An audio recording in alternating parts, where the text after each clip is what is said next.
thanks for joining us. We're recording this in the Wind Technology studio, and we want to thank our media sponsor, Rail Credit Union. We have with us for this segment James Rolbiecki, who is the Republican candidate in the 93rd Assembly District. James, thanks for joining us. Scott, thanks for having me. Hello, 93rd. All right, terrific. And our purpose for doing this is to talk about the people running for office in this district. And before we get to actually the legislative part of it, tell us about James Rolbiecki. What should people know about you?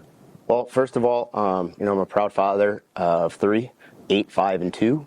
I also, my wife Christy, who's extremely supportive of this venture that I'm taking here. Very understanding and allows me to really get out there and be in front of the people. But most importantly is, I come from a 50-year-old business in this town. My grandparents started at Riverside Bike and Skate. And as a candidate, the people has always been number one to us. The people have taken care of us. And that's the foundation of how I was raised. I had the opportunity to be raised by 2 wonderful mentors, my grandfather, my uncle. And, the one thing that I took away as I've taken this venture is, if you take care of the people will take care of you. And, I've watched my grandfather and my uncle do that in this community, and now I've taken a bigger step. And I really I hope the people will be behind me to do that. All right, well, let's talk about why. So you've decided to run for a seat in the state assembly. Why did you decide to do that?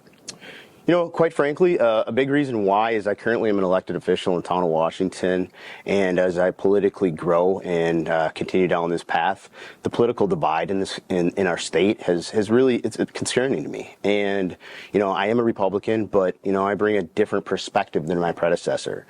And, the big part of my platform, my campaign, is to bridge that political divide. So, I want to be a voice for Republicans, Democrats, Independents, people that are all, that maybe feel that their voice isn't getting heard in Madison. I want to be appealing to all of them. A big part of being elected to the state assembly is to be engaged in your community and listen and, go down to Madison and bring those concerns back. And I think that divide that we see in this community, people feel like they don't have a voice, that they don't get heard. And quite frankly, I can't over exaggerate that the role that I take is to truthfully be that voice for the 93rd. So if the voters in the 93rd decide that you're the person they want to serve in the legislature, there'll be a session starting in January. The state budget will be on the docket. Are there some specific issues you hope to concentrate on if you're sent to Madison? Yeah, absolutely. I think number one is, around here, what's going on in the 93rd, primarily in the city of Eau Claire's housing. We have major issues there. And, this isn't just something I'm saying. The only way that we're going to make progress is you have to be able to walk across the aisle and work nonpartisan, right? And I believe that, and I already do that. That's probably the biggest issue there. But, there's other things too, is, taxation on the middle class, transportation, fiber, our roads, most importantly, as I said, I'm a father, education, right? And both my children in public schools. I do care about public schools. Furthermore, what makes me unique as a candidate is my wife and I, our first child was adopted. So I've seen the ins and outs of DHS, and, quite frankly, I care, number one, about family. Family's huge to me, but also the way that money's being allocated. And, as a conservative, as a Republican, we get pegged that we don't care about services. That is absolutely far from the truth. It's in my household every day. And quite frankly, I've seen the ugly side of that. And, I want to be a voice down in Madison to say, I'm not against the money. I want the money to be allocated in the right manner.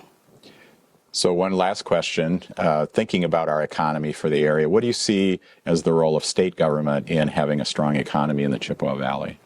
I see the state being huge in that for, economic growth, all the way from manufacturing, the conversations that I have with individuals and business owners there, but all the way down to the mom and pops, the small business. I'm a small business guy. I'm an entrepreneur, so that's near and dear to me.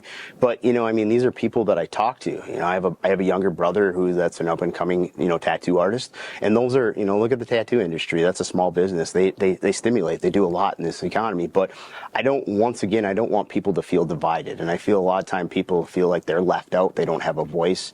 And, as a small business guy and being around that, we talk to people all the time. We're involved with people. And politics don't have to be complicated. People make them complicated.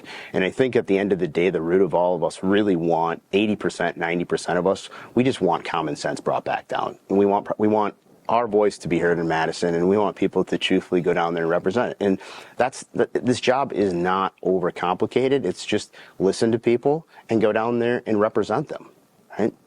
All right. Well, thanks for joining us today. And for those of you watching, be sure to study up on the issues and exercise your right to vote on November 5th.